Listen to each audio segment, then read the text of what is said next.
Après un service de 14 heures, je suis rentré chez moi et j'ai trouvé ma chambre vide. Ma mère m'a dit, nous avons vendu tes meubles pour aider ta sœur à déménager. Elle a vraiment besoin de stabilité. Mon père a ajouté, et tu paieras ses frais de certification, $3 900, payables lundi. Je n'ai pas discuté. J'ai fait mon sac et je suis parti. Avant de partir, j'ai posé un document sur la table de la cuisine. Au matin, mon frère paniquait. Ma tante a menacé de poursuivre en justice, et mes parents étaient dehors en train de parler à 2 policiers. Je m'appelle Cameron. J'ai 27 ans. Et s'il y a une chose que j'ai apprise dans ma vie, c'est que le fait d'être fiable n'est pas la même chose que d'être valorisé. Je travaille comme infirmier autorisé à l'hôpital Sainte-Catherine. Les quarts de travail sont longs, souvent de 14 heures ou plus. Je fais des rotations entre les quarts de jour et de nuit, ce qui signifie que mon horaire de sommeil est un désastre.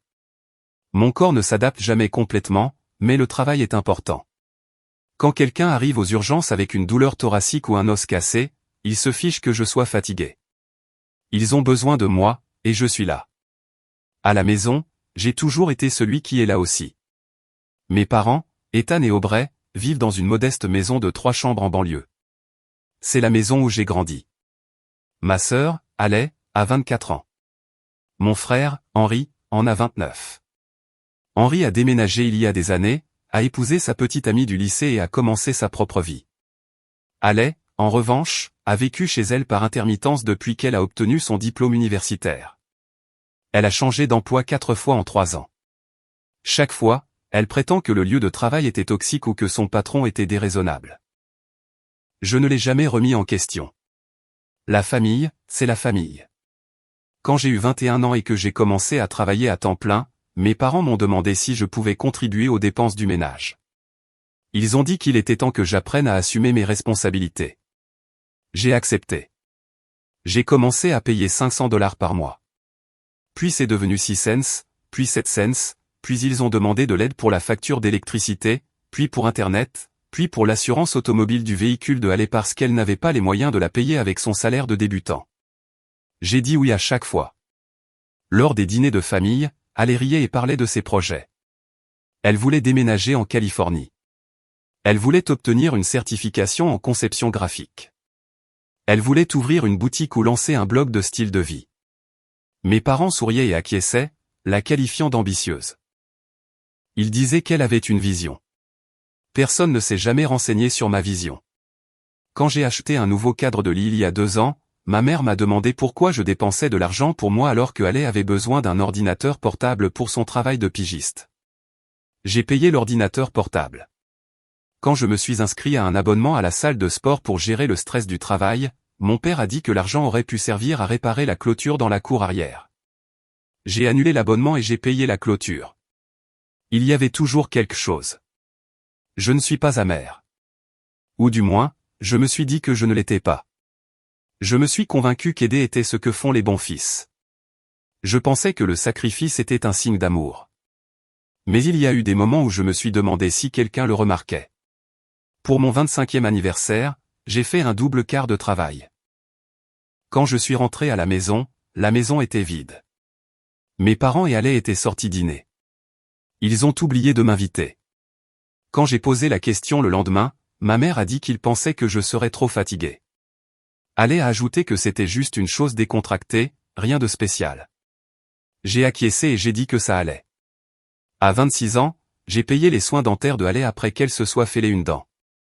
Cela m'a coûté $1 200. Elle m'a remercié une fois, puis n'en a plus jamais parlé.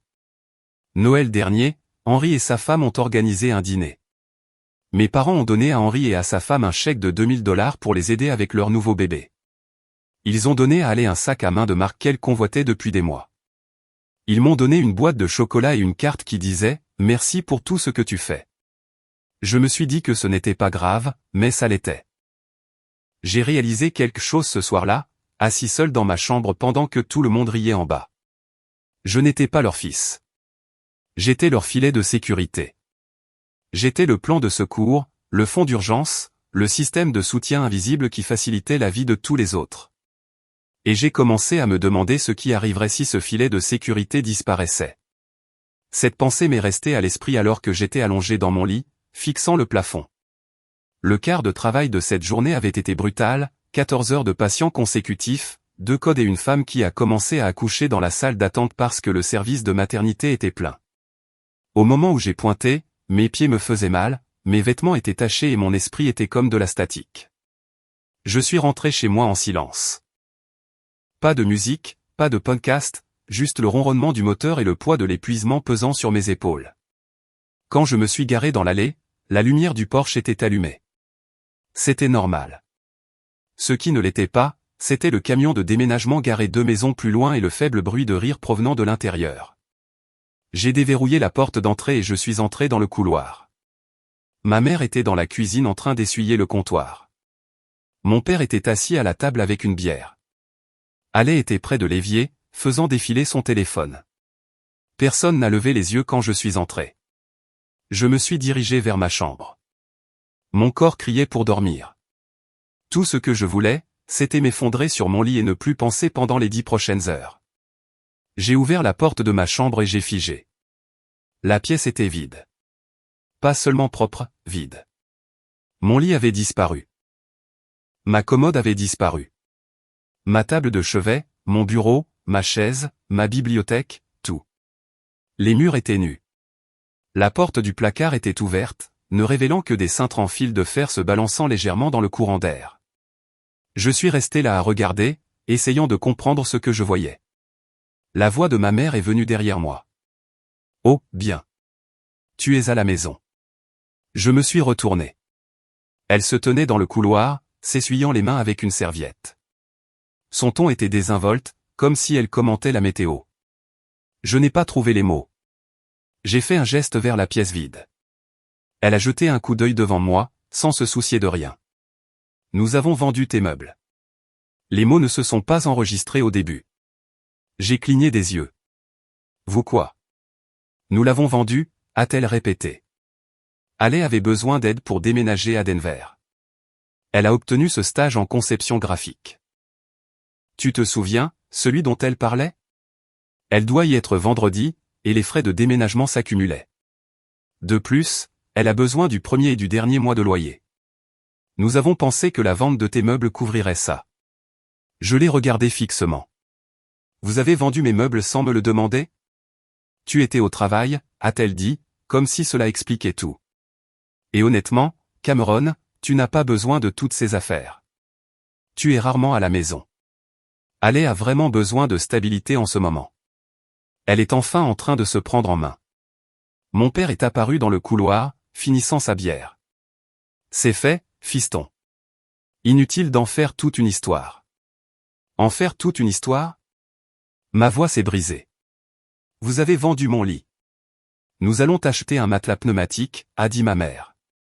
Tu peux l'utiliser jusqu'à ce que tu remplaces les choses. Ce n'est pas grave. Ale s'est approchée, téléphone toujours à la main. Elle ne m'a même pas regardé. Merci, au fait. L'argent a vraiment aidé. Je l'ai regardée.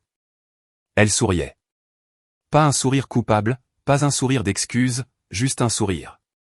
Mon père s'est éclairci la gorge. Et il y a encore une chose. Je me suis tourné vers lui lentement. Les frais de certification de Ale sont du lundi. 3900 $. Nous avons besoin que tu les couvres. Le couloir a basculé.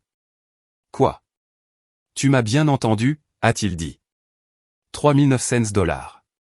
Elle a besoin de cette certification pour bloquer le stage. Tu as fait des heures supplémentaires. Tu peux te le permettre. Je ne peux pas me permettre ça, ai-je dit. Si, tu peux, a dit ma mère fermement. Tu as des économies. Ale n'en a pas. C'est sa chance, Cameron.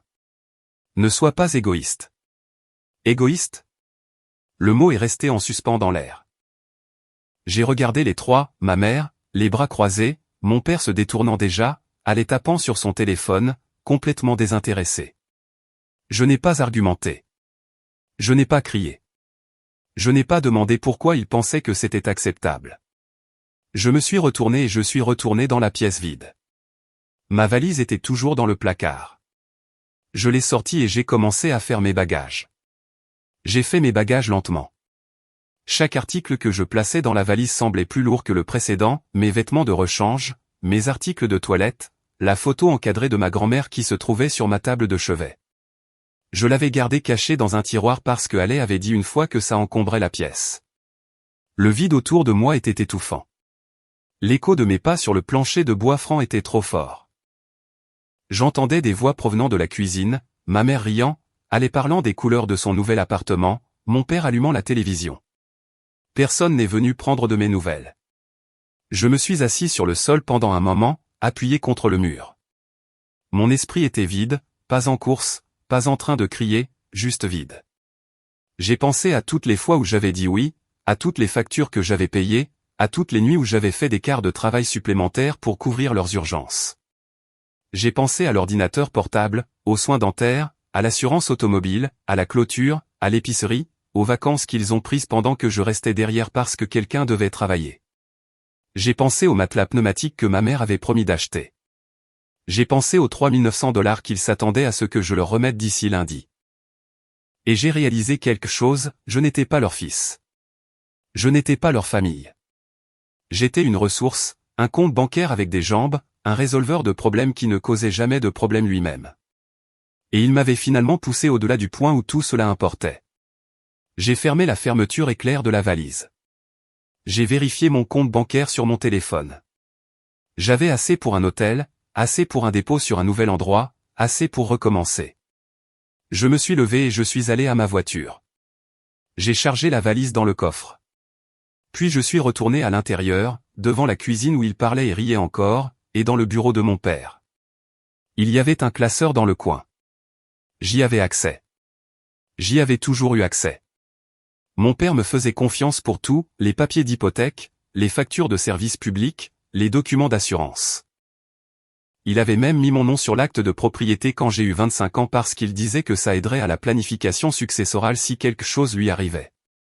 J'ai sorti le dossier dont j'avais besoin, l'acte de propriété de la maison. Puis j'ai trouvé le deuxième dossier, celui avec tous mes relevés bancaires, tous les reçus, tous les virements que j'avais effectués au fil des ans. Chaque dollar que j'avais versé était documenté. J'ai fait des copies. J'ai pris des photos. Puis je suis retourné à la cuisine. Ma mère rangeait la vaisselle. Allait montrer quelque chose à mon père sur son ordinateur portable. Aucun d'eux ne m'a regardé. J'ai placé un seul document sur la table de la cuisine. C'était une lettre imprimée, soigneusement tapée avec ma signature au bas. Je n'ai pas dit un mot. Je l'ai juste placé là, je me suis retourné et je suis sorti par la porte d'entrée. Je suis monté dans ma voiture. J'ai démarré le moteur. J'ai regardé la maison une dernière fois, et je suis parti en voiture. Derrière moi, je pouvais imaginer ma mère ramassant la lettre. Je pouvais l'imaginer en train de lire la première ligne. Je pouvais voir le moment exact où son expression changerait. Mais je n'ai pas regardé en arrière. Au matin, tout s'effondrerait. Et pour la première fois depuis des années, je ne ressentais que du calme. Je me suis réveillé dans une chambre d'hôtel. Le lit était ferme. Les draps étaient propres. Le silence était parfait. J'avais mieux dormi qu'en des mois. Mon téléphone a commencé à sonner à 7 heures du matin. J'ai jeté un coup d'œil à l'écran. Henri. J'ai refusé l'appel. 2 minutes plus tard, il a appelé de nouveau. J'ai refusé de nouveau. Puis ma mère, puis mon père, puis Ale. J'ai mis le téléphone en mode silencieux et je l'ai posé face contre table sur la table de chevet. J'ai commandé du café au lobby et je me suis assis près de la fenêtre. Dehors, la ville se réveillait. Les voitures klaxonnaient. Les gens promenaient leurs chiens. La vie continuait, complètement inconsciente de l'effondrement qui se produisait à 3 miles de là. J'ai ouvert mon ordinateur portable. Je me suis connecté à mon compte bancaire. Puis j'ai commencé à annuler des choses. Tout d'abord, le virement automatique que j'avais mis en place il y a des années pour couvrir la facture d'électricité. Annulé. Deuxièmement, le paiement mensuel que j'effectuais pour le prêt automobile de mon père, annulé. Troisièmement, la police d'assurance de la voiture de Ale. J'ai appelé la compagnie directement. J'ai expliqué que je me retirais en tant que titulaire de la police. L'agent a demandé si j'étais sûr. J'ai dit oui. La police deviendrait caduque dans 30 jours. Quatrièmement, la carte de crédit que ma mère utilisait pour faire l'épicerie. Elle était à mon nom. Je la remboursais chaque mois. Je l'ai signalée comme volée. La carte a été gelée immédiatement. Cinquièmement, les services de diffusion en continu, Netflix, Hulu, Spotify Premium, tous sous mon compte, tous annulés. J'ai travaillé méthodiquement, aucune émotion, aucune hésitation. J'avais une liste, et je l'ai parcourue une par une. À 10 heures du matin, j'avais coupé tous les liens financiers qui me reliaient à cette maison. Puis j'ai reçu un texto d'Henri. Il était long et décousu. Il disait que je devais le rappeler immédiatement. Il disait que maman paniquait. Il disait que j'étais déraisonnable. Il disait que je leur devais une explication. J'ai répondu par une seule phrase, lis la lettre que j'ai laissée sur la table. Un autre texto est arrivé, cette fois de Haley. Il était court, qu'est-ce qui ne va pas chez toi? Je n'ai pas répondu. Puis ma mère a appelé. J'ai répondu. Sa voix était aiguë, frénétique. Cameron, qu'est-ce que tu as fait? La compagnie d'électricité vient d'appeler. Ils ont dit que le compte est fermé, et la carte de crédit ne fonctionne pas. Qu'est-ce qui se passe? J'ai retiré mon nom de tout, ai-je dit calmement. Tu ne peux pas faire ça. Je viens de le faire. Cameron, c'est insensé. Tu es infantile. J'en ai fini, ai-je dit. J'en ai fini de payer pour une famille qui ne me respecte pas. Nous te respectons. Vous avez vendu mes meubles sans me le demander. Vous avez exigé que je paie la certification de Haley. Vous m'avez traité comme un guichet automatique. Ce n'est pas du respect. Il y a eu un silence à l'autre bout du fil. Puis elle a dit, sa voix plus froide, alors c'est une vengeance. Tu vas nous punir parce que tes sentiments sont blessés. Non, ai-je dit, c'est moi qui pars. Vous pouvez vous débrouiller avec vos propres factures maintenant. J'ai raccroché. Le téléphone a sonné de nouveau. J'ai bloqué le numéro. Je me suis penché en arrière dans la chaise, fixant le plafond. Ma poitrine était serrée, mais pas avec de la culpabilité, pas avec des regrets, avec du soulagement. Pour la première fois depuis des années, je ne portais le poids de personne d'autre, et je n'avais aucune intention de le reprendre un jour. J'étais assis dans le hall de l'hôtel en train de terminer un sandwich quand Henri est entré. Je l'ai vu avant qu'il ne me voie. Il avait l'air stressé. Sa mâchoire était serrée. Sa chemise était froissée. Il a scruté la pièce, m'a repéré et s'est approché. Il ne s'est pas assis. Il est juste resté là, les bras croisés. Tu dois rentrer à la maison. J'ai pris une autre bouchée de mon sandwich. Cameron. C'est insensé. Maman perd la tête. Papa est furieux. Haley pleure. Bien. Henri a cligné des yeux. Bien. Tu es sérieux là? J'ai posé le sandwich et je l'ai regardé. Ils ont vendu mes meubles pour financer le déménagement de Haley. Ils ont exigé que je paie $4000 pour une certification dont je ne connaissais même pas l'existence. Ils me saignent à blanc depuis des années. Et quand je dis enfin non, je suis le méchant? Tu réagis de façon excessive. Vraiment? Je me suis penché en avant. À quand remonte la dernière fois où quelqu'un dans cette maison a demandé comment j'allais? À quand remonte la dernière fois où quelqu'un a dit merci? À quand remonte la dernière fois où j'ai été traité comme un fils au lieu d'un portefeuille? Henri a hésité. Écoute, je comprends. Ils te prennent pour acquis. Mais tu ne peux pas simplement les couper comme ça. Ils ont besoin de toi. Ils ont besoin de mon argent, ai-je dit. Il y a une différence. Ce sont nos parents, Cameron. Et je suis leur fils, ai-je dit. Mais ils l'ont oublié. Henri s'est frotté le visage. Il avait l'air épuisé. Qu'est-ce que disait cette lettre? J'ai souri faiblement. Tu ne l'as pas lue? Maman l'a jetée avant que j'arrive. Elle a dit que c'était des déchets. J'ai sorti mon téléphone, j'ai ouvert mon courriel et je le lui ai tendu. J'en ai fait une copie. Henri l'a lu. Son expression est passée de la confusion à l'incrédulité à quelque chose qui ressemblait à de la panique. Tu as fait ça? Tu as mis ton nom sur l'acte de propriété? Il y a 3 ans, ai-je dit. Papa voulait faciliter la planification successorale. Il a dit que si quelque chose lui arrivait, je pourrais m'en occuper. Alors, il m'a ajouté comme copropriétaire. Légalement, je possède la moitié de cette maison. Henri m'a regardé fixement. Et tu menaces de la vendre? Pas de menace, ai-je dit. Planification. Tu ne peux pas faire ça. Je peux, ai-je dit, et à moins qu'il ne commence à me traiter avec un respect élémentaire, je le ferai. Henri m'a remis le téléphone. Ses mains tremblaient. Ça va les détruire. Ils m'ont détruit en premier, ai-je dit doucement. Et personne ne s'en est soucié. Il m'a regardé fixement pendant un long moment. Puis il a secoué la tête. Je ne sais même pas qui tu es en ce moment. Je suis le gars qui a finalement cessé d'être un paillasson, ai-je dit. Et si tu es venu ici pour me culpabiliser et me faire revenir, tu as perdu ton temps. Henri s'est retourné et s'est dirigé vers la sortie. Il s'est arrêté à la porte, regardant en arrière. Ce n'est pas fini. Si, c'est fini, ai-je dit. Il est parti. Je suis resté assis là à regarder le sandwich à moitié mangé. Mes mains étaient fermes.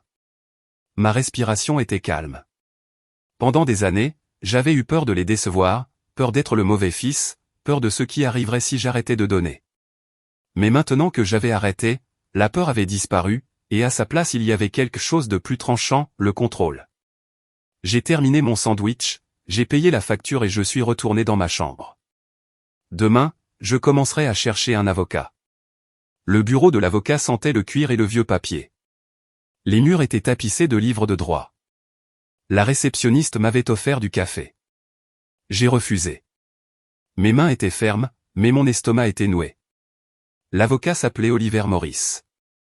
Il avait la cinquantaine, les cheveux argentés et un comportement calme. Il a écouté pendant que je lui expliquais la situation. Je lui ai montré l'acte de propriété. Je lui ai montré les reçus. Je lui ai montré les relevés bancaires documentant chaque virement que j'avais effectué au cours des 6 dernières années. Il a étudié les documents attentivement, prenant occasionnellement des notes sur un bloc-notes juridique jaune. Quand j'ai fini de parler, il s'est penché en arrière dans sa chaise et a croisé les mains. C'est simple, a-t-il dit. Vous êtes inscrit comme copropriétaire sur l'acte de propriété. Cela vous donne le pouvoir légal de prendre des décisions concernant la propriété. Si vos parents veulent contester cela, ils devraient prouver que vous avez obtenu la propriété par fraude ou coercition. D'après ce que vous m'avez dit, ce n'est pas le cas. J'ai acquiescé. Donc, je peux vendre. Vous pouvez engager une action en partage, a-t-il dit.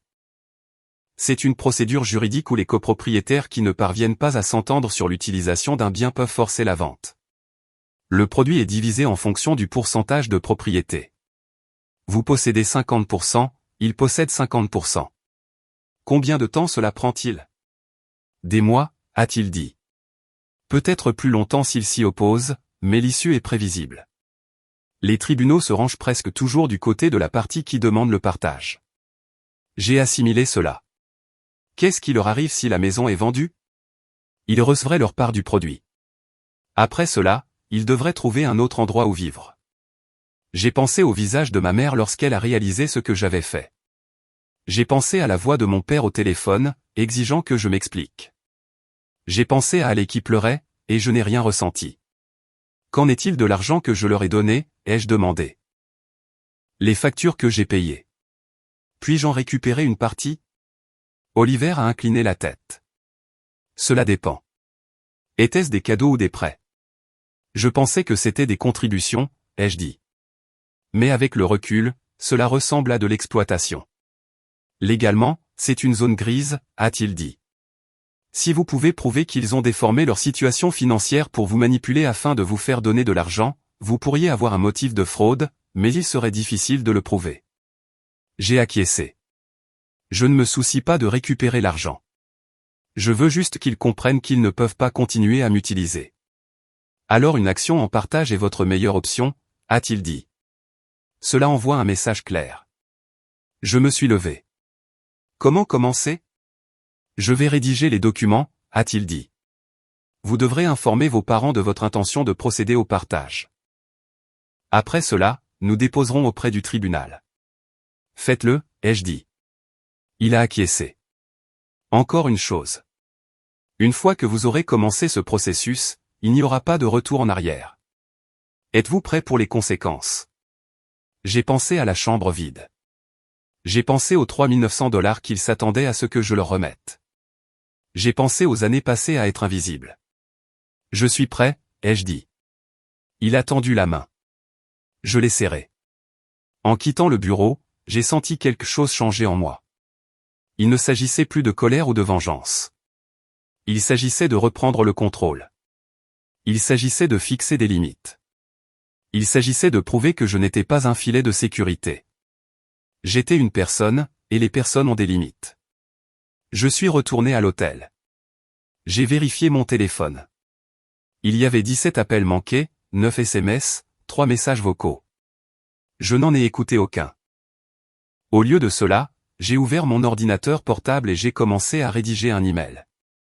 Il était adressé à Henri, ma tante Linda et mon oncle Jasper. Il expliquait tout, les années de soutien financier, le manque de respect, les meubles, les frais de certification, la décision de forcer la vente de la maison. J'ai joint des copies de chaque reçu, de chaque relevé bancaire, de chaque virement. J'ai écrit une dernière ligne à la fin, j'ai essayé d'être un bon fils, mais je ne serai plus un paillasson. J'ai appuyé sur envoyer et j'ai attendu. L'appel est venu d'Henri à 6 heures du matin. J'ai répondu à la 3e sonnerie. Qu'est-ce que tu as fait? Sa voix était tendue, frénétique. J'ai dit la vérité, ai-je dit. Tante Linda menace de poursuivre en justice. Oncle Jasper a appelé papa et l'a incendié. Elle a fait une dépression et maman parle à la police en ce moment. Je me suis assis dans mon lit. La police? Elle a déposé un rapport. Elle prétend que tu as volé l'acte de propriété. Elle dit que tu as falsifié des documents. J'ai failli rire. Ça ne marchera pas, Cameron, tu dois venir ici maintenant. Non. La police va vouloir te parler. Alors ils peuvent m'appeler, ai-je dit. Je ne remettrai pas les pieds dans cette maison. J'ai raccroché. 20 minutes plus tard, mon téléphone a sonné à nouveau. Cette fois, c'était un numéro inconnu. J'ai répondu. Est-ce Cameron Bennett? Oui. Ici l'officier maçon du service du shérif du comté. Nous avons reçu une plainte concernant un litige immobilier. Nous aimerions vous parler. Je suis heureux de coopérer, ai-je dit, mais je n'ai rien volé. Mon nom figure sur l'acte de propriété. Je peux fournir des documents. Il y a eu une pause. Pouvez-vous venir à l'adresse en question? Vos parents sont ici, et nous aimerions éclaircir cela. J'ai hésité. Puis j'ai dit, je serai là dans 30 minutes. Je me suis habillé rapidement. J'ai attrapé le dossier avec tous mes documents, l'acte de propriété original, la carte de visite de l'avocat, des copies de chaque reçu et relevé bancaire. Quand je suis arrivé à la maison, il y avait 2 voitures de police dans l'allée. Ma mère se tenait sur le porche, les bras croisés. Mon père faisait les 100 pas près du garage. Allée était assise sur les marches de devant, en pleurs. Je me suis garé dans la rue et j'ai marché lentement. L'officier maçon m'a rencontré à mi-chemin. Il était grand avec une expression calme. Monsieur Bennett? Oui. Votre mère prétend que vous avez retiré des documents de propriété sans permission. Je lui ai tendu le dossier. Mon nom figure sur l'acte de propriété. Je suis répertorié comme copropriétaire. Je n'ai rien volé. Mon père m'a ajouté il y a 3 ans à des fins de planification successorale. Tout est légal. Il a feuilleté les documents. Un autre officier l'a rejoint. Ils ont parlé tranquillement pendant un moment. Puis l'officier maçon a regardé ma mère. Madame, d'après ces documents, votre fils est répertorié comme copropriétaire. Il a l'autorité légale sur la propriété. Le visage de ma mère est devenu rouge. Il a manipulé son père pour qu'il l'ajoute. Je ne l'ai pas fait, ai-je dit. Papa m'a demandé d'être sur l'acte de propriété. J'ai des emails qui le confirment. J'ai sorti mon téléphone et j'ai montré à l'officier la chaîne de mail d'il y a 3 ans, le nom de mon père, sa demande, mon accord. L'officier maçon l'a lu. Puis il a regardé ma mère. Cela ne semble pas être un vol. C'est une affaire civile. Vous devrez la résoudre devant les tribunaux. Ma mère avait l'air d'avoir été giflée. C'est tout? Vous n'allez pas l'arrêter?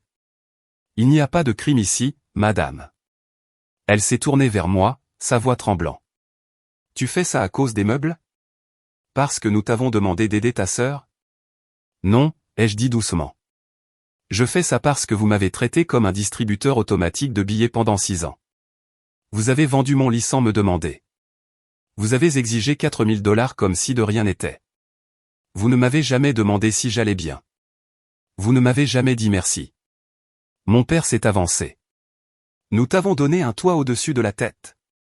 J'ai payé pour ce toit, ai-je dit. J'ai les reçus pour le prouver. Allez s'est levé, essuyant ses yeux. Tu es en train de ruiner ma vie. Je l'ai regardé. Non, je t'empêche de ruiner la mienne. L'officier maçon s'est éclairci la gorge. À moins qu'il n'y ait autre chose, nous avons terminé ici. Ma mère a ouvert la bouche pour argumenter, mais l'officier a levé la main. Madame, si vous voulez contester la propriété, vous devez engager un avocat. Ce n'est pas une affaire de police. Les officiers sont retournés à leur voiture. Ma mère est restée figée. Mon père fixait le sol. Allez sanglotait. Je me suis retourné et je suis retourné à ma voiture. En ouvrant la portière, Henri s'est arrêté. Il est sorti, me regardant avec quelque chose qui ressemblait à de la peur. Cameron, s'il te plaît, ne fais pas ça. J'ai croisé son regard. C'est déjà fait. Je suis monté dans ma voiture et je suis parti, les laissant debout dans l'allée, brisés. 3 semaines plus tard, j'ai signé le bail d'un appartement d'une chambre à coucher de l'autre côté de la ville. C'était petit, propre et entièrement à moi. Les murs étaient blancs. La cuisine avait de nouveaux appareils. La chambre avait une fenêtre orientée vers l'est, laissant entrer la lumière du matin. J'ai acheté un lit, un vrai, avec un cadre et une tête de lit et des draps qui sentaient la lavande. J'ai acheté un bureau, une chaise, une bibliothèque. J'ai rempli l'espace lentement, soigneusement, choisissant chaque pièce avec intention. Pour la première fois depuis des années, j'avais l'impression de construire quelque chose pour moi. La poursuite en partage a progressé. Mon avocat a déposé les documents. Mes parents ont engagé leur propre avocat, mais l'affaire était simple. Les tribunaux étaient favorables aux actions en partage. La maison serait vendue. Le produit serait partagé. Ma mère a essayé d'appeler une fois. Je n'ai pas répondu. Elle a laissé un message vocal. Sa voix était plus douce, presque suppliante. Elle a dit que j'étais cruel. Elle a dit que je détruisais la famille. Elle a dit que je le regretterais. J'ai supprimé le message. Allez a envoyé un texto. C'était court, j'espère que tu es heureux. Je n'ai pas répondu. Henri est passé à l'hôpital un jour. Il m'a trouvé dans la salle de pause pendant mon service. Il s'est assis en face de moi, son expression fatiguée. La maison va être vendue. Maman et papa cherchent des appartements. Ils n'ont pas les moyens de se payer grand-chose. J'ai siroté mon café. Ils vont s'en sortir. Allé a dû reporter son stage, a-t-il dit. Elle n'avait pas les moyens de déménager sans aide. Ce n'est pas mon problème. Henri m'a regardé fixement. Tu t'en fiches vraiment, n'est-ce pas? J'ai posé le café. Je m'en suis soucié pendant 6 ans. Je m'en suis soucié quand j'ai payé leurs factures. Je m'en suis soucié quand j'ai couvert les urgences. Je m'en suis soucié quand j'ai renoncé à ma propre vie pour leur faciliter la vie. Et personne ne s'en est soucié en retour. Alors non, Henri, je ne m'en soucie plus. Il s'est levé. Tu vas le regretter. Peut-être, ai-je dit, mais je le regretterai dans mon propre appartement avec mes propres meubles et ma propre tranquillité. Il est parti sans dire un mot de plus. 1 mois plus tard, la maison a été vendue. Le produit a été divisé. J'ai reçu ma moitié. C'était suffisant pour rembourser mes prêts étudiants, suffisant pour constituer un véritable compte d'épargne, suffisant pour recommencer. J'ai appris par Henri que mes parents avaient déménagé dans un endroit plus petit. Allaient et retourner vivre chez eux. Mon père a pris un emploi à temps partiel pour couvrir les dépenses. Ma mère a cessé d'appeler. Je ne me suis pas senti coupable. Je ne me suis pas senti victorieux. Je me suis juste senti libre. Un samedi matin tranquille, j'étais assis sur mon balcon avec une tasse de café. La ville s'étendait en contrebas. Les gens promenaient leurs chiens. Les voitures klaxonnaient. La vie continuait. J'ai pensé au garçon que j'étais autrefois, celui qui disait oui à tout, celui qui croyait qu'être fiable signifiait être aimé. Je n'étais plus ce garçon. J'étais quelqu'un qui connaissait sa valeur, quelqu'un qui fixait des limites, quelqu'un qui refusait d'être invisible. J'ai terminé mon café, je suis rentré et je me suis préparé pour mon service. Et pour la première fois depuis longtemps, j'attendais avec impatience la journée à venir, non pas parce que quelque chose m'attendait, mais parce que je m'attendais moi-même. Et c'était suffisant.